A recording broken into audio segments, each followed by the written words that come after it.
I'd like to call the meeting to order, and the first item is the Pledge of Allegiance, and the flag is down by the right.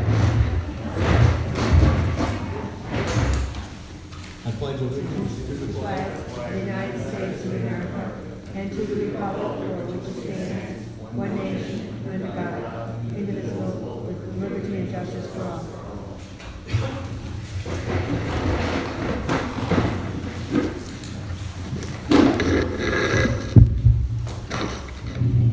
Okay, I need a motion to approve the minutes of the board.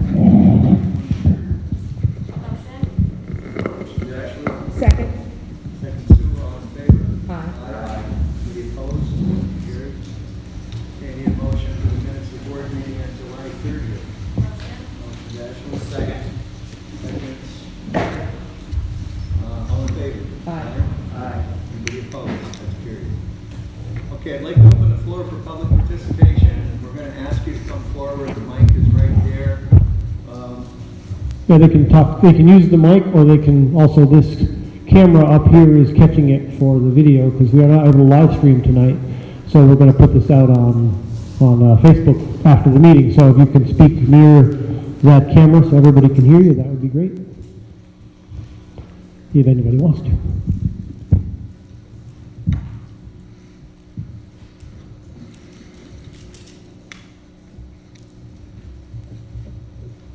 Okay, we're going to have another public participation after a lot of the business is carried out, so we'll close the floor for now, and we'll get on with the business. Okay, Danielle, financial reports. Okay, warrant number 1. The board has any questions? Now we get a motion for warrant number 1. Motion. Motion, Kevin. Second. Second, Stuart. All in favor? Aye. Anybody opposed? Carried. The total cash receipts for the month of July is $94,395.97. Most of it are some transfers for benefit reserves for $51,898, some miscellaneous refunds for insurance from retirees, spouses, some revenues received from Essex County Treasurer's Office, stumpage received from the county, $38.20. And we did receive the summer school for last year, $500 from the county. And we also received the state aid for the breakfast and lunch program for the month of June. And we also collected $8.18 in interest in the scholarship funds and $40.41 in the general fund, and $13.96 in the repair reserve account. And that would be the cash receipts for the month. Okay, get a motion to accept the treasurer's report, please. Motion. Motion, Sue. Second. Second, Ashley. All in favor? Aye. Any opposed? Carried. I'll acknowledge budget status. Extracurricular report. Any questions on the extracurricular report for June and July?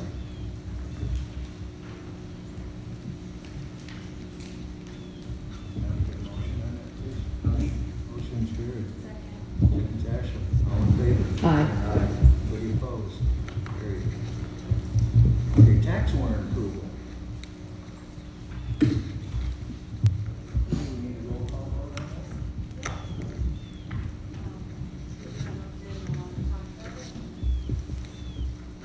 Okay, get a motion for the tax warrant approval.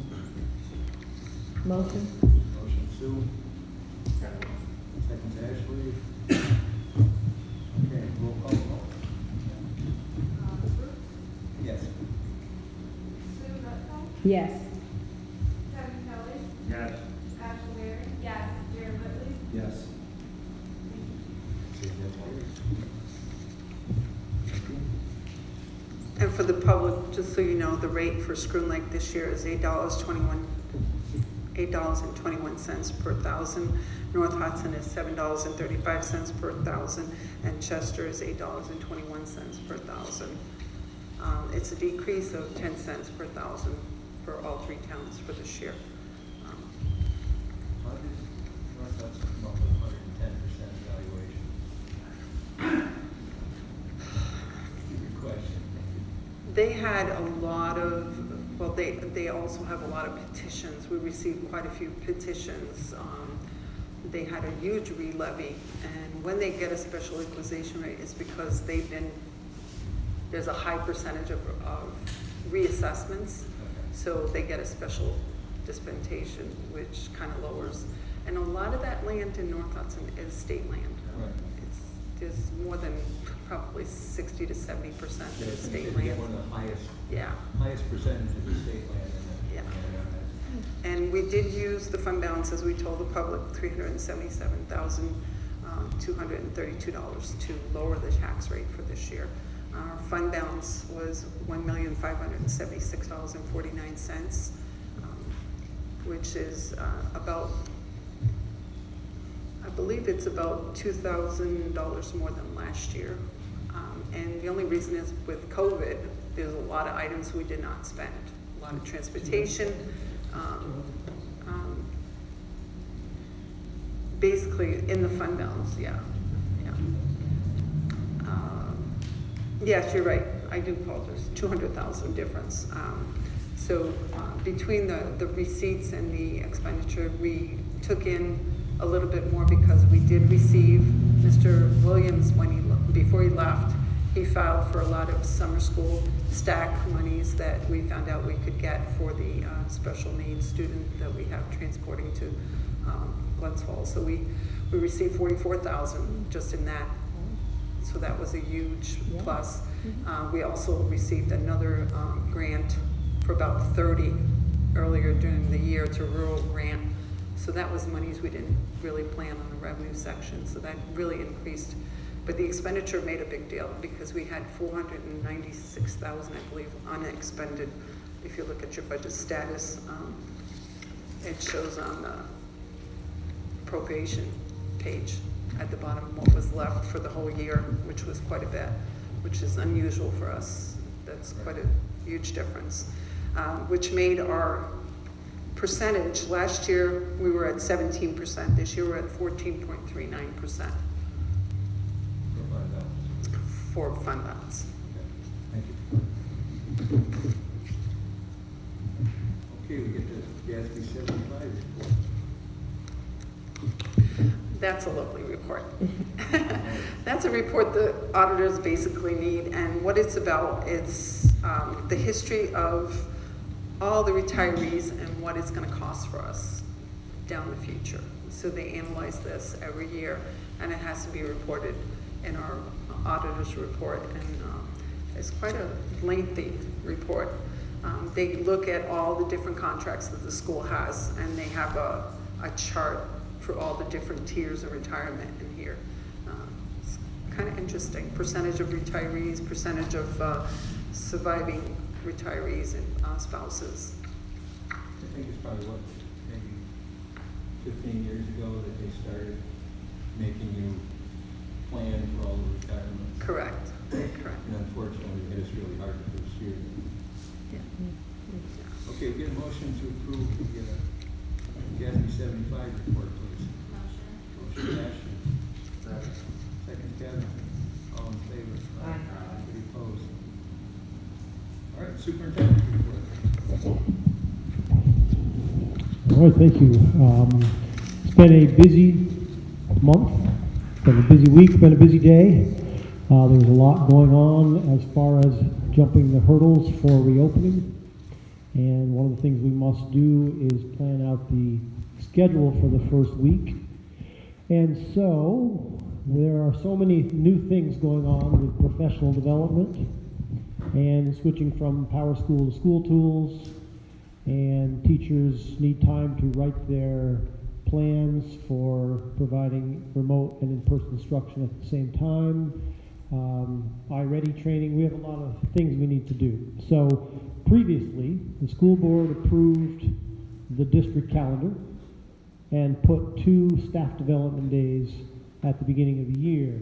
So staff development days were scheduled for 2nd and 3rd, and then the board agreed to a soft opening, and the plan is or was to have 3 half days at the beginning of the year, followed by a fully remote day on September 11th, and then moving on to the first day of everybody there, full school, on September 11th. However, based on discussions I've had with the teachers union and with Ms. Bellinger, we think we would benefit by having 1 more staff development day up front at the beginning of the year. So I would like to propose to the school board that we take the staff development day. Now keep in mind you get 4 staff development days a year, and we've scheduled 3 of them. There's 1 still left to be scheduled, and we generally keep that for a rainy day. November 23rd, there is a staff development day scheduled, which would include parent-teacher conferences. And the traditional parent-teacher conferences that we have are, we open up the school during the day and in the evening, and parents come in and meet with the teachers. So thinking ahead that perhaps we won't be having an in-person parent-teacher conference on November 23rd anyway, and then we still have a day in reserve later, I would request the board consider moving the November 23rd staff development day to September 8th. And that would take the place of one of the soft opening days. You would then have a half day on September 9th, a half day on September 10th, a totally remote day on the 11th, and then we would start with full in-person learning on September 14th. So that's my proposal. I'll let you discuss that. I have a question. And that is, on the 3rd day, you have a full remote day. Why isn't that half a day in person and half a day remote? Why is that a full day, that 3rd day of soft opening? That was a request from the teachers union that you agreed to last time we met. Okay. Yeah, we already agreed to that. Already, okay. Last meeting. Steve, does school take place on November 24th? Is that Tuesday? No, No. That's Thanksgiving vacation. Okay. Something that we need to, I think, anticipate is that there will be, I think, potentially extremely low attendance on the 23rd because of the fact that only having the 1 school day open, many people head out of town that Friday, Saturday, and take advantage of the 1 school or the 1 typically non-school day for teachers and head out. Yeah, well, that's certainly a factor. The teachers have to be here either way, so they'll be here. But you're right, some of the students may not be because they went out of town. True story. And you know, my proposal is to take that one from November 23rd. But if you prefer, you can take the one that's floating out there that's not scheduled. You could do that too if you wanted to. You could do that at Christmas too. Like Christmas falls on a Thursday, or say a Friday. You gotta go to school Monday, Tuesday. People just leave on Friday and they don't come back. That's something we need to, they've been doing that for years. But I feel that even if we keep it as staff development day that day, how many people are actually going to be in town? If we're worried about them not being in town for vacations to go to school, how many are going to be in town to actually go to parent-teacher conference? Can we just turn that day into solely a remote day? I'm sorry, which day do you want to turn The to? 23rd. If we're going to remove parent-teacher conference, and we're concerned Yeah. about people not being in school, turn that into a remote-only day. If we're eliminating parent-teacher conference and we're making kids come to school, and a lot of them aren't going to be here, we're going to run into this issue whether we keep it parent-teacher conference or we make it school mandatory. If we turn it into remote, it doesn't matter where they are, they can attend. That is an option. I think it's kind of a good one. Yeah.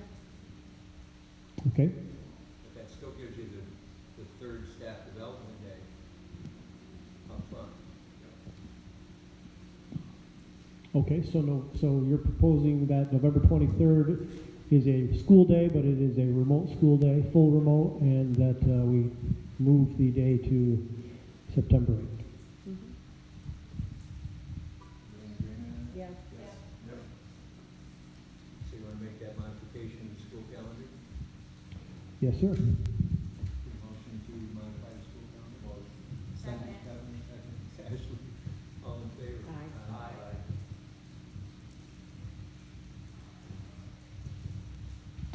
Okay, so then my next thought is not necessarily about opening week, but about opening in general.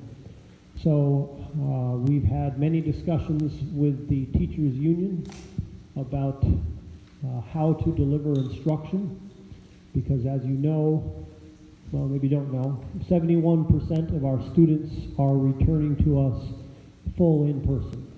So I'm very excited that that number is so high, very excited. 9% will be homeschooling, and we respect that decision on their part, and we hope that they are able to return to us at some point. And then about 20% will be getting remote instruction. And again, we're happy to accommodate those who aren't quite comfortable sending their children to school yet. But it does present a difficulty, which is that teachers will be attempting to teach their students in person and remotely at the same time. And that is something that is going to need to happen because the guidelines for reopening are pretty clear. Remote learning is not going to be like it was in the spring. In the spring, the teachers could focus all of their time and attention on remote learning, and therefore they were able to provide it in a certain fashion, and in a fashion that was quite flexible for all those who are at home. However, now we're in a situation where teachers have to teach in person and remotely at the same time. And there are ways to do that, and the teachers are extremely creative and flexible, and they'll come up with some plans, and they'll be writing those plans on the first couple of days, well, the first day that we are back on September 2nd. And they'll be submitting those plans to the administration for review. But I don't anticipate it to be a problem. I think our teachers are very good at what they do. It will be necessary, however, for those people who are getting remote learning at home to realize that things are different. Their responsibility will be to make sure that they are available to log on and participate when their class is in session. So if I am a 11th grader and I've got English 11 at 9 o'clock, I have to be available to log on. My teacher is required to take attendance, and my teacher will have lots of flexibility as to how they provide that instruction. So that's mandated by the reopening document. However, the teachers have made a request, which is we need time in our day to meet with students, ostensibly to meet with the online students and the parents, and with the other students as well. So the district and the teachers union have been in discussion, and one of the possibilities we discussed was to have a release period during the day where the teachers union, each teacher would basically have either a class or a study hall removed from their schedule so that they would have an extra period during each day to work with the online students. So we discussed that proposal, and the teachers felt that that wasn't quite going to meet their needs because of a couple of reasons. One reason would be you would have to eliminate some study halls and a couple courses, so that was not something we necessarily wanted to do. And they also felt that having a free period at random times would not be as effective as having a free period at a set time. So we had a lot of conversations, and the teachers union has again gone back to a proposal they gave at the beginning of this discussion, where each day we send students, the in-person students, home at 2 p.m., and that provides the teachers with 1 hour, a consistent hour every day to deliver instruction, not deliver instruction, but to communicate, because they'll still be delivering instruction all day long. As they deliver instruction to the in-person, they'll be delivering instruction to the remote. But it does give them a consistent time each day to have conversations with parents and with online learners. So the union has asked if we could end school at 2, the in-person school at 2, and they could have from 2 to 3 each day to meet with their students. So I'm going to bring that proposal back to you. I'm going to support that idea, but of course it is your decision. I think that it does have some merit in that it will give them a consistent time to meet with remote students, and it does allow us, the guys making the schedule allows us some flexibility. We have more people available to do recess duty and study hall duty, and it brings back a couple electives that we were going to eliminate, even though they were lowly attended, there weren't many people in them, we'd still like to have them. So I would support the teacher union request, and I'll put it to you for discussions. I have a question. How much of an issue would it be not reaching the 990 rule? That is a concern because if you send the in-person students home at 2, then they are not receiving direct instruction from 2 to 3 because they're on the school bus. Now, the 990 rule, I should say, the state requires that elementary students have 900 hours of instruction every year, and middle, like 9 through 12 or 8 through 12 is supposed to have 990 hours of instruction. And we meet that. Each year we meet that without too much trouble, but there's also not a lot of fat in there. So my take on the rules, and others might disagree, is that when you put these in-person students on the bus at 2, they will no longer be getting instruction, and therefore they will not meet their 990 or 900 required hours. However, just because they're not actually in school, it doesn't mean they won't receive further instruction and work to do later in the evening. So the answer to your question is, I believe that we will not meet that requirement for the in-person students. We will meet that requirement for the remote students.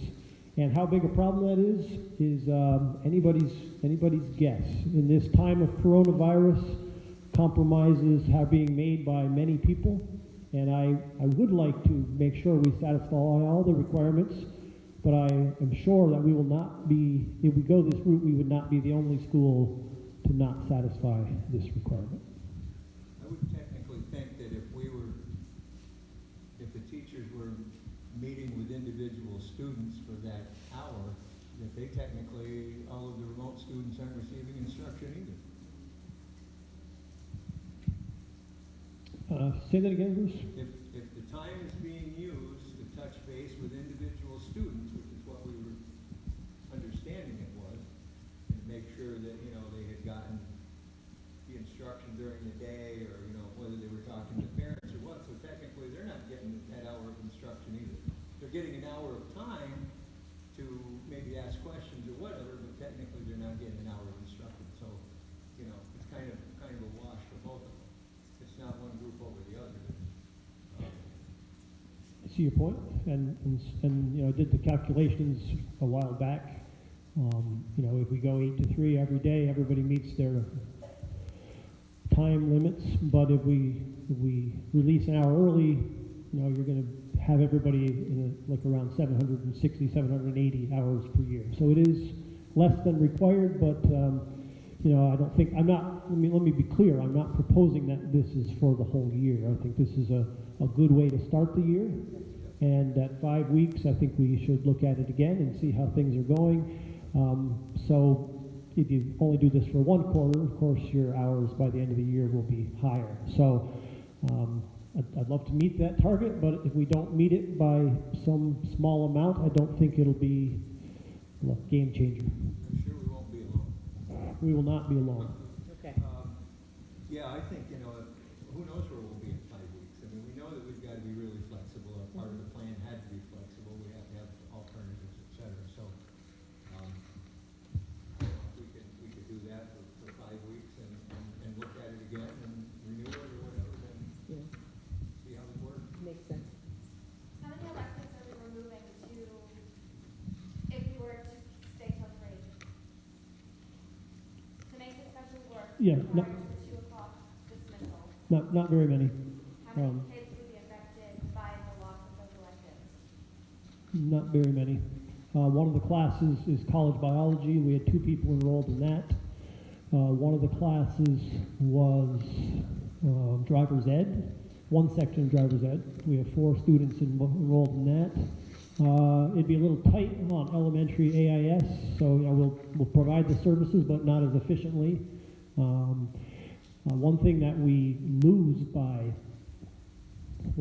lose by going till 3 and giving teachers a remote period is that this year, Ms. Crandall and Ms. Bellinger have done an outstanding job working with the elementary schedule, and they've arranged it so teachers' aides will be covering the recess and the lunch duties. So now our elementary teachers, highly trained, efficient professionals who have been spending their time doing lunch and recess, we had freed them up for an extra period so that we could have professional development meetings every day, we could have staff development, we could have common planning time, we could have meetings. So we were excited to have that in the schedule. But when we decided to give them remote periods, that period, 6th period it was, where every elementary teacher was free, was now going to be taken for remote learning. So by doing this proposal, I know Ms. Bellinger is quite happy because she can organize the professional development that she would like to organize and have the meetings she would like to have. So that is a benefit by ending at 2. But if we're removing 4 classes for a max of 4 students each, just to shorten the school day, the majority of the school is missing out on that last hour of education. Yes.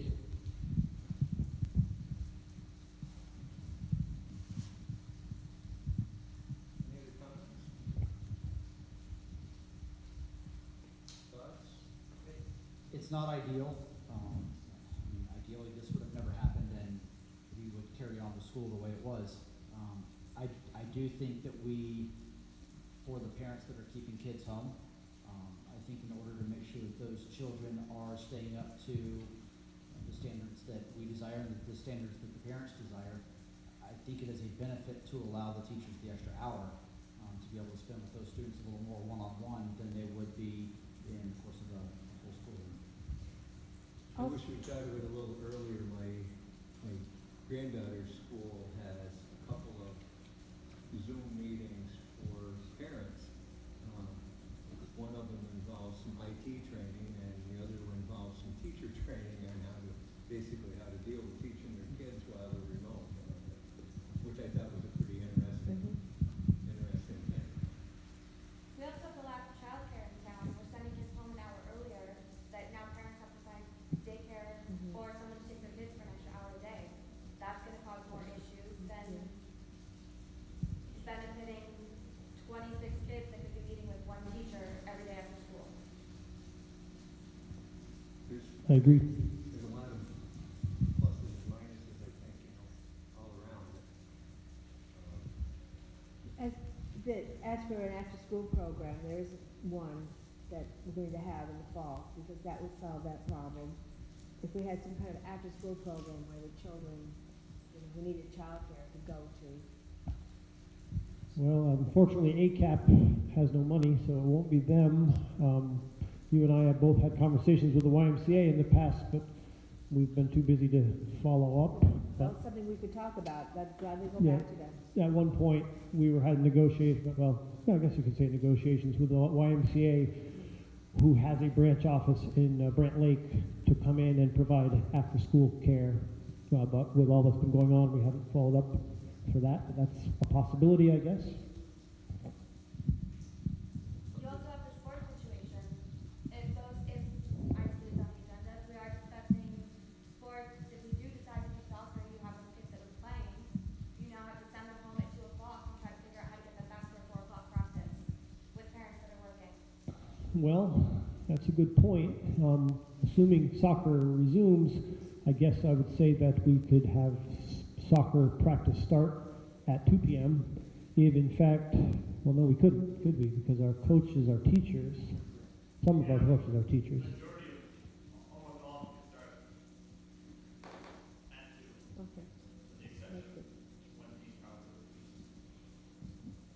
we don't actually know who those coaches are, but we have two returning coaches who are not teachers. One returning coach who is a teacher and one is still up in the air, right? So I guess what Lee's saying is those two coaches who are returning who are not teachers could be available at 2? Okay. And they're both boys coaches, so the boys would have to practice first and the girls would have to practice later, I guess. Any other comments? Okay, can I get a motion to accept this proposal for 5 weeks? Motion. Motion Sue. Second Kevin, all in favor? Aye. Opposed? Aye. Motion carries. Okay. Updated roster of non-resident students. Yeah, we had pretty good success last couple of years with non-resident students graduating, and so our list is a little smaller than usual because a lot of them graduated, and some have gone back to their other schools to homeschool. So our roster of non-resident students is a little smaller than usual, but still healthy. I'm excited to have them. Just wanted you to know who they are and know where they're coming from, and know what the grade levels are. Again, and I can't say enough good things about our non-resident students. They tend to be very high achieving. They really add a lot to the school district. They allow us to have electives that we might not be able to have if we couldn't have enough people in them.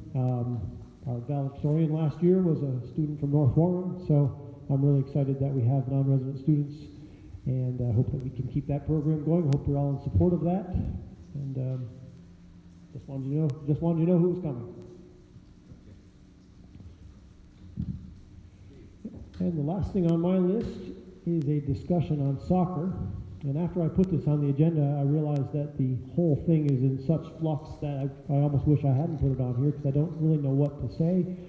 So I'll see if Mr. Silvernail has anything he wants to say about soccer. Do you, Lee?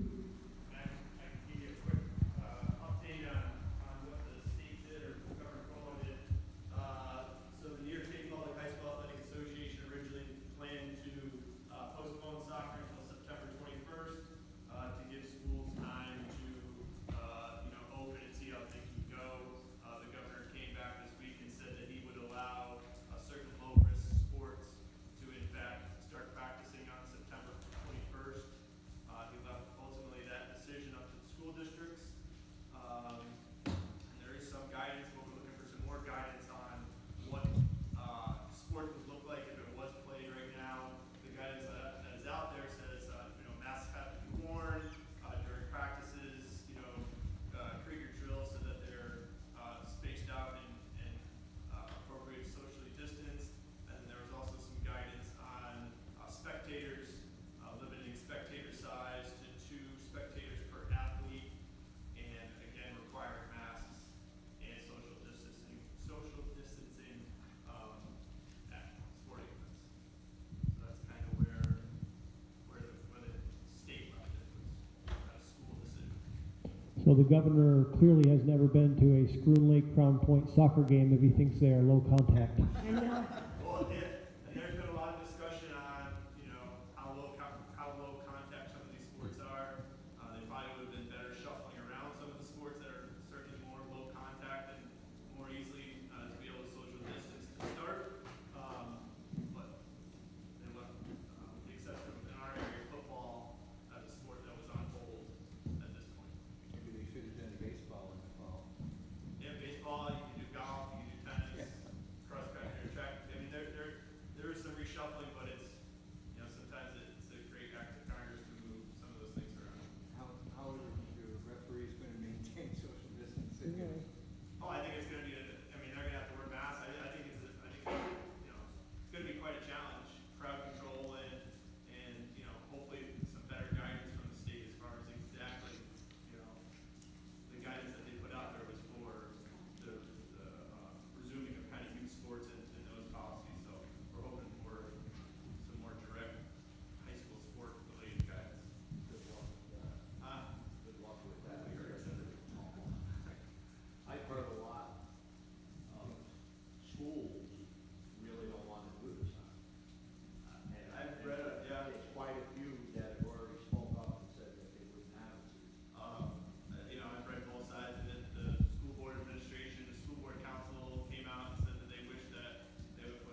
Part of, both sides of it. part of that proposal, I think, that I read was that they want to postpone till winter and then try to do all 3 seasons between winter and spring.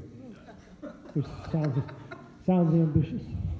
Ambitious. The state did put out an alternative, the State Athletic Association did put out an alternative, had fall sports not started on the 21st, which would look something like that, with basketball starting in January, and then some condensed seasons moving forward.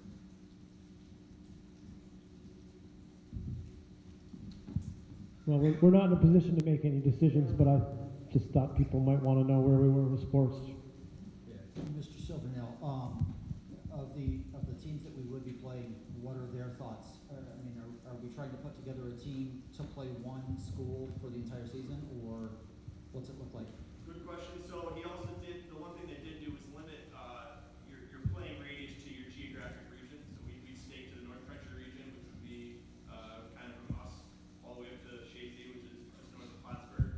I actually have a meeting tomorrow with our league to discuss what our schedules would potentially look like and probably gauge interest from other schools. I know I've gotten messages from other athletic directors wondering, hey, what's your school thinking? Because there is a lot of conversation and trying to come up with justification for doing it.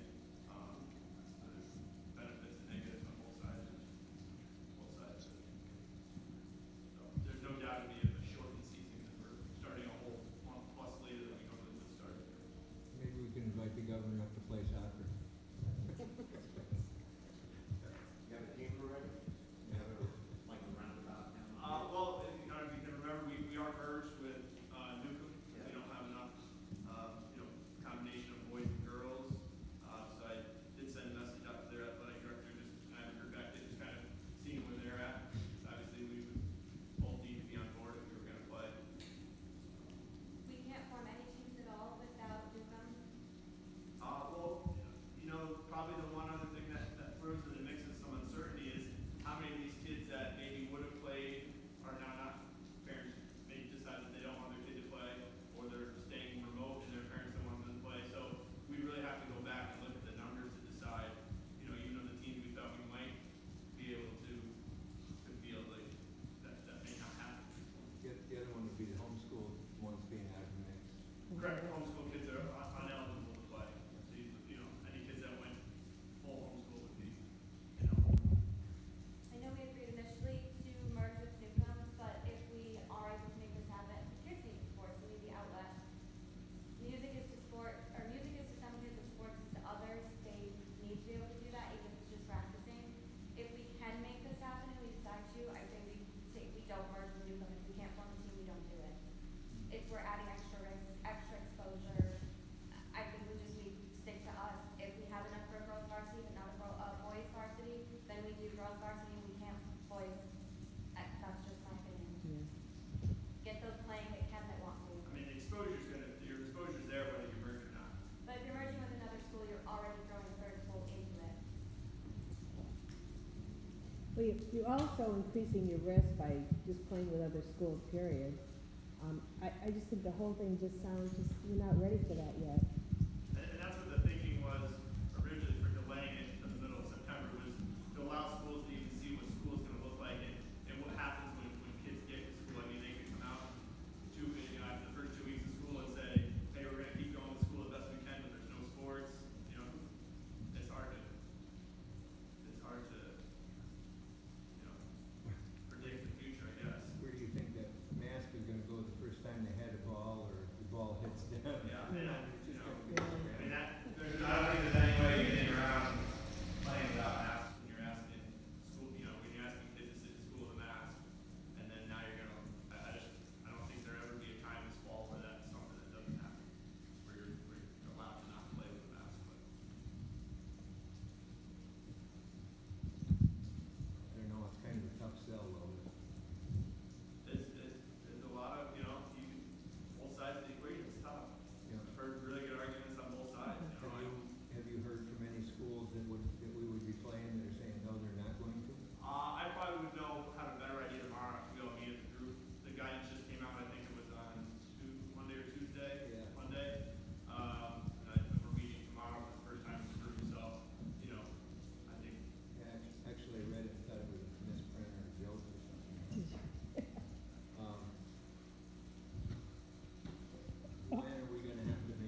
Well, you could make it tonight, but I don't think you know enough. I don't think we got enough Um, information. You know, the only thing, it just, you know, I kind of, Steve and myself had this conversation the other day, and I kind of go back and forth. You know, I almost think if a decision helps everyone out, because it at least gives us some guidance. Do kids start, you know, I mean, these kids haven't played sports since March. Should they start beginning to jog and get in shape and think about, do we allow our coaches a little bit of time to prepare? I just don't, if we didn't make a decision tonight, when do you guys think we would make a decision? Well, I think in a couple of weeks, you could have a special board meeting to discuss. This is an important topic, and maybe we'll know more in 2 weeks, or 3 weeks. I would not be able to recommend that we hire 3 additional coaches tonight. I think if we get some more information, you know, we could do a special meeting. And I think it would be helpful to know what kind of stuff is going on around the league too. Yeah. I mean, Steve and I talked the other day, E-Town's fully remote till October 2nd, so I guess the question for them is like, how do they, you know, they allow their kids to play? I would say if they're full remote, it'd almost be nuts to say, yeah, we're gonna play soccer too. You know? Interestingly, though, we had this conversation, I had or somebody, if you are a student who chooses the remote option, the school's open, but you choose a remote option, you are still allowed to play soccer. You can still come in and play even though you're a remote student. Right, I'm just saying, you know, in terms of the reason that they're full remote is because of the outbreak in the nursing home, and associated people that are dealing with it. It would kind of be, Right, no, I'm referring to at Screen Lake Central, if we had in-person learning and one of the students wasn't comfortable coming to school and they were a remote learner, that's fine, but they still have the right to come and play soccer. Homeschoolers, though, would not be able to, I assume. No. that's state law. So let's put it on the table for, you know, see if we can get more information and we'll make a decision at a discussion meeting. And, you know, you'll be getting the information, you can decide whether it's gonna be, you know, we'll see if it's gonna be in a week or 10 days or when it's gonna be. Yep, I think that's good. But making a decision now without more information, I think is tough. And I think if you really wanna play, you probably best condition it anyway, in the hopes that they cover. Thank you guys. All right? I believe that concludes the superintendent's report. Okay. Okay, we got, board discussion and action items, we got to approve the 2019-20 OT contract. I think it's 2021. Yeah. 2020, 2021. You got a recommendation on that? Yeah, Catherine Snide is our OT. She's outstanding. She's coming back at the same price. We're fortunate to have her. Okay. Get a motion for that, please? Second. Okay, motion Sharon, seconds Ashley, all in favor? Aye. Anybody opposed? Carried. Okay, we got a teacher aide resignation. I'm going to bow out of this vote as she is my sister-in-law. Yeah. We actually cannot accept it, you know? But still, just saying. Much as we like to. Okay, get a motion to accept that resignation, please. Motion? Motion. Second. Second, Ashley, all in favor? Aye. For those out there, the teacher's aide is Megan DeZalia. Worked for us for about 3 years, maybe more. Done a great job for us. She'll be a definite loss to the district. Okay.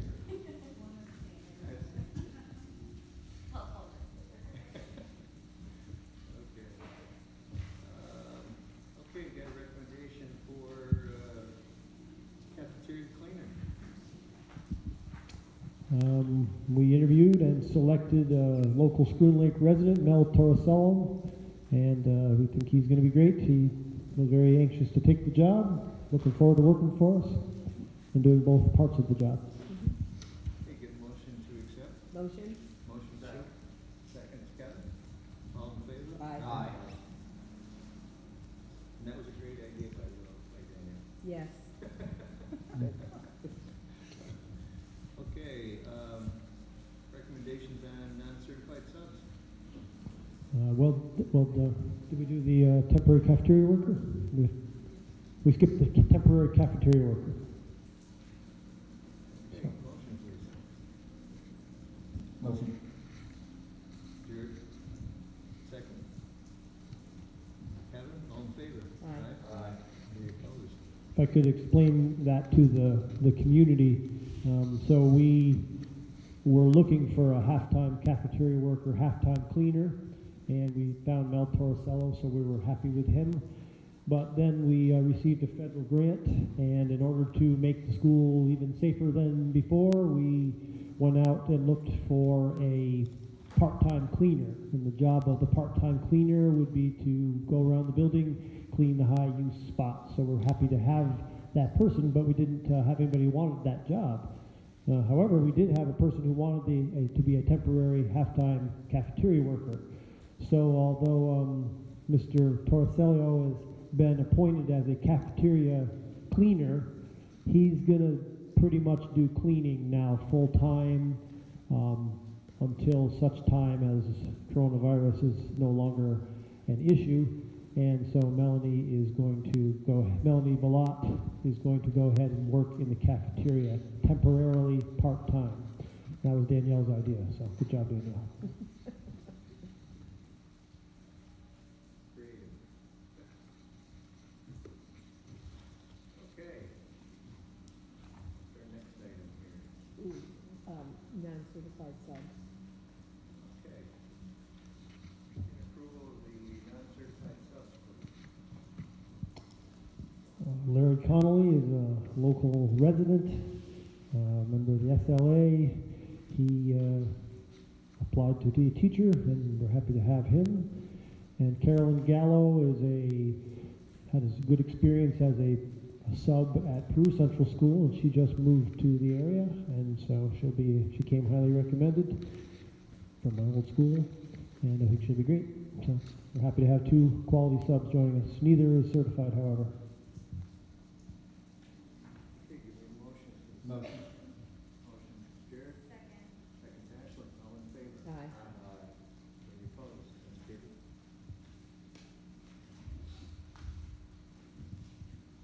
Okay, we've got approval of the Labor Relations Advisors contract.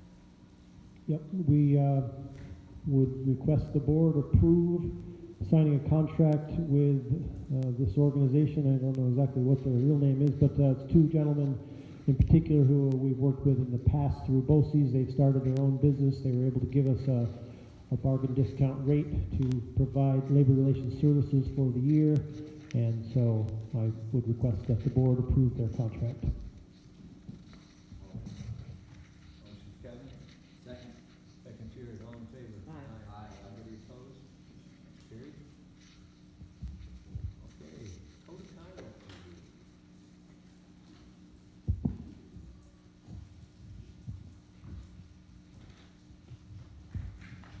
Did we make changes last time?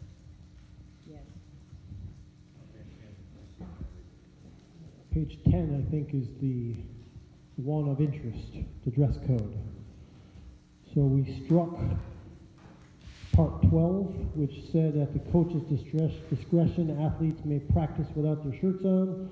We took all of that out, and we said athletes will wear a practice jersey supplied by the district.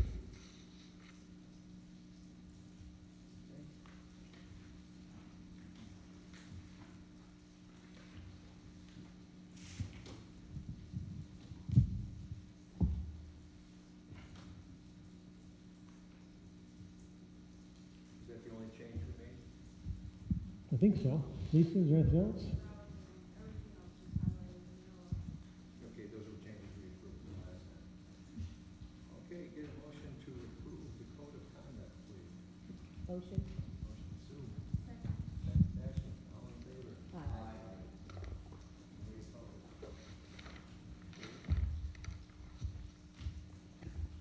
Okay. It's time to open the floor for public participation. If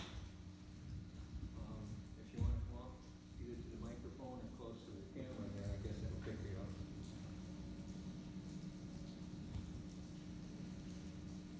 Can I just use the microphone? I don't want to do it on camera.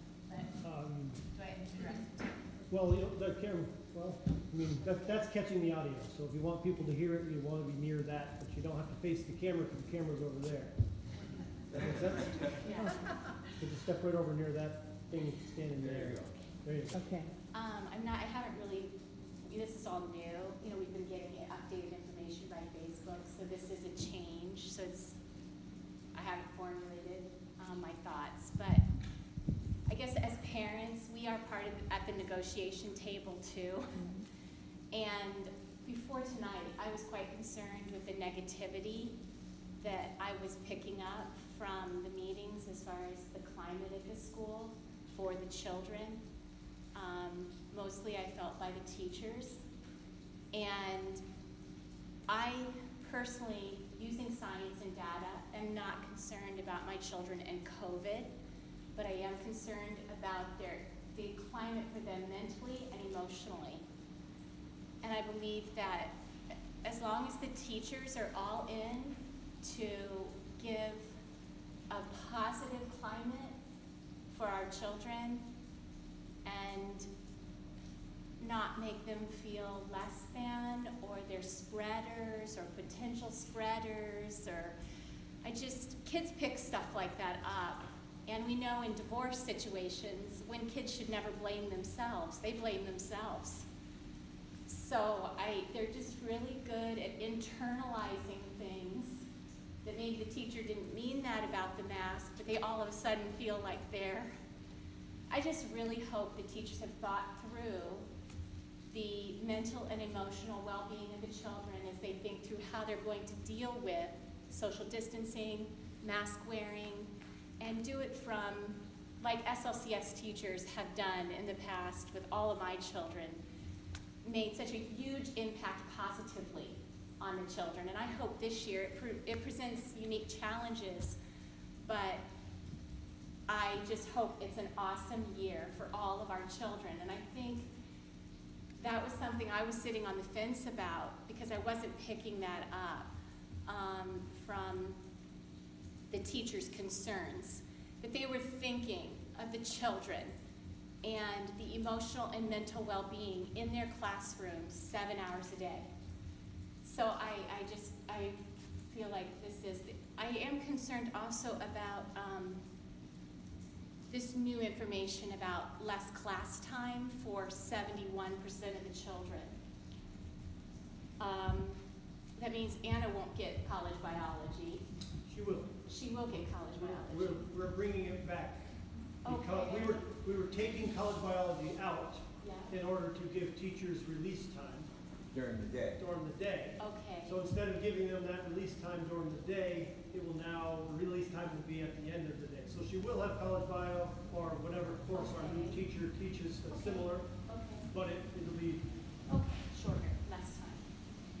So I guess the 20%, making all these changes for 20%, would there be another compromise from parents' perspectives? I'm speaking for myself, but if others would think, could it be a half an hour instead of an hour the teachers get for 20% of the students, so that our kids have an extra half hour of that hour they're gonna miss?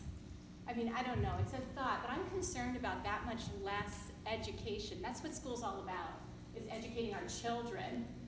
And I was a teacher, I spent hours, 5 to 10 basically every day, 5 in the morning till 10 at night for 6 years.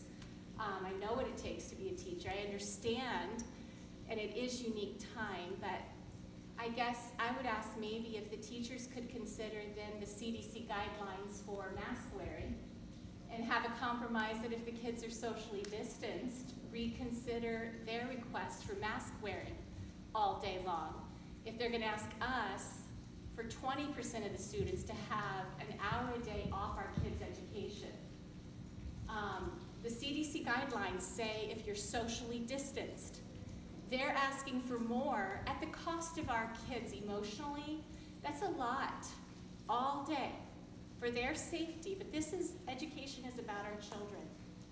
We're losing education, and they're still asking about let's go beyond the CDC guidelines, and for our sakes, the teachers, we ask for mask wearing all day too.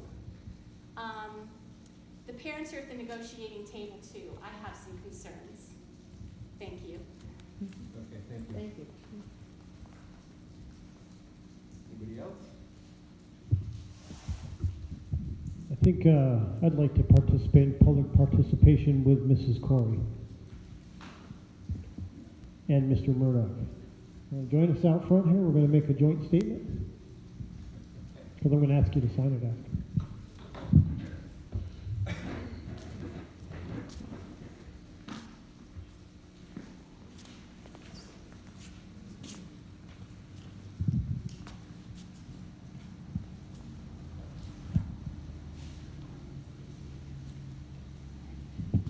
First of all, Heather, as teachers, there's nothing more we want to do than to welcome our kids back to school. We've missed, you know how much we love our kids, and we are so excited to have you back with us. You know, that I just want to put your mind at ease. We're excited. We've done some hard work to get to this point, and when we're looking at the release time at the end of the day, it's about providing equity to all students, and then quite frankly, if the kids are in study hall during the day, that doesn't count toward their 90 minutes. It's instructional time. So just to clarify that a little bit, because we will do everything in our power to make our kids feel as welcome and loved as they always have been. You know, our staff is very, very caring about our kids.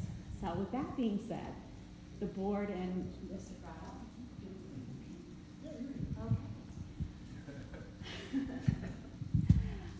So this is on behalf of the Scroon Lake Teachers Association, the administration, and the Board of Education. Dear parents and students, school is about to open. We want you to know that we are very excited to see our students back, both remote and in person. Coronavirus has changed everyone's life, and it has made educating our students much more difficult. We are pleased with progress students, parents, and educators made in the spring, and we look forward to a successful fall opening. We realize that everyone has concerns associated with sending students back to school in the time of coronavirus. While nothing is ever certain, we believe that SLCS has followed the guidelines provided to us for a safe reopening. Federal grant monies have been made available to purchase the necessary PPE, cleaning supplies, and cleaning help. We are confident that we can provide an outstanding education to our in-person and remote students that follows the reopening guidelines, which require an equitable education for all students that features regular substantive interactions between students and teachers and includes routinely scheduled times for students to interact with and seek feedback and support from their teachers. Again, it is necessary that all students are able to get an equitable education no matter how instruction is delivered. The Scroon Lake teachers, staff, administrators, and school board members are happy to work together to provide the best possible education for all of our students during these difficult times. We love our students, we are happy to be back, and we are looking forward to school starting in September. We want our students and our parents to be excited also, and we will get through this together. Welcome back.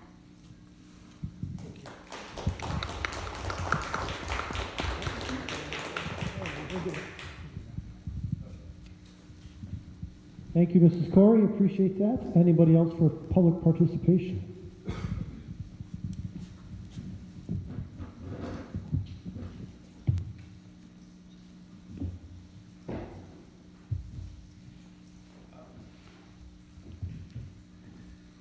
I actually wrote a letter to Mr. Grotto. My name is Roger Peace. I have 2 children that have graduated from Scroon Lake Central. I have 2 that are at Scroon Lake Central. We are still in the throes of making a decision of what we will do with those children related to their education. I've always been for public education. I grew up graduating from a public school, but I have to be honest with the board, and I have to be honest with the Scroon Lake Teachers Association. What I've seen online and what I've seen practiced in public, it's, in my opinion, not all teachers, okay, so don't think that I'm saying all, okay, but what I've seen and what I've witnessed is a little bit of a 2-story predicament. One where we say we want something in writing, but yet we practice another in public. So we talk about wearing masks all day, and I'm for masks, okay? I'm running a college and we will be requiring masks in and out of the classroom and in the workplace. I'm for that. But once they're seated, I'm for them taking them off. And for me to go and see teachers that are requesting masks all day, to see them in the community not doing the same thing wherever they're at, it's hard for a child to understand that. It's simply hard for a child to understand that. I would also say that, echoing a little bit what I've heard tonight, my biggest concern has not been my child wearing a mask all day. I'm happy to allow my child to and encourage them to wear a mask all day if that needs to be. Right? My daughter's working while she's at work. She has to wear one. So I understand that it's not about the mask, okay? And please, teachers, it's not about the mask.